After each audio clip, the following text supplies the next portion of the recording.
Kevin, this is the Windsor chair, and why don't you tell us a little bit about how that's built? Sure. We won't use any power tools. We'll use green wood, and I'll show you some of the tools that we'll use for carving the seat and for shaping the legs and shaping the spindles. All of this is done by hand. We'll begin, and this is just an example of a country Windsor chair. There are many different types and varieties, and the student will have a little bit of leeway in choosing exactly what they want their chair to look like. But this is an example. We'll start with a blank for the seat. This is a large piece of oak, and we'll provide this for the students. We'll cut the shape of the chair, of the seat, with a bow saw. So we'll shape that out in whatever shape the student decides. And then to hollow out, to saddle the seat,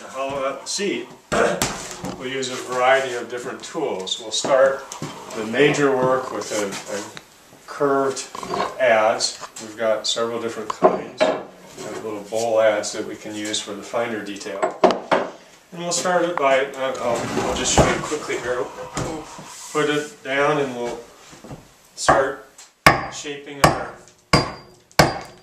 seat by hand after we get the configuration of the kind of seat that we want. So we'll start the hefty work with an adze, and then as we get finer we'll use a scorp or an inshave to do the same thing, saddle out the seat but with a little bit more finesse. And we go from those to a different kind of inshave, a finer inshave. And from these to a round bottom plane, which I don't have here today, but we'll have available for the class. And then we'll use a scraper to finish it up. And that's a little bit of a detailed process, and again we have different varieties of the kind of shape and whatnot that we can do, but we can do all of that by hand. So once our seat is fashioned and shaped to the shape and that we would like to have, the next thing we'll do is we'll start with the legs, and the legs will be riven out of a log. We'll use a froe and a mallet to split the log in four, or to rive the log in four pieces. Part of the green woodworking is riving because it follows the grain, and it's a much stronger material that way. And then once we have the pieces done, we'll use a draw knife to shape them a little bit more. You can leave them octagonal as I've done here. I sort of like that rough look, or we can actually finish them off and round them a little bit more with a spoke shave, and we've got both flat and curved spoke shaves available in the class. The arm we'll make out of a single piece of wood, and we'll again use a bow saw to cut that. We'll glue this up so that it's a double thickness where the spindles come through. The spindles will be made the same way that the legs, but with a little bit finer detail. We'll rive them out with a froe, and then get them down to a reasonable shape, and then with those we will use the spoke shave to round them off and make them sort of nice.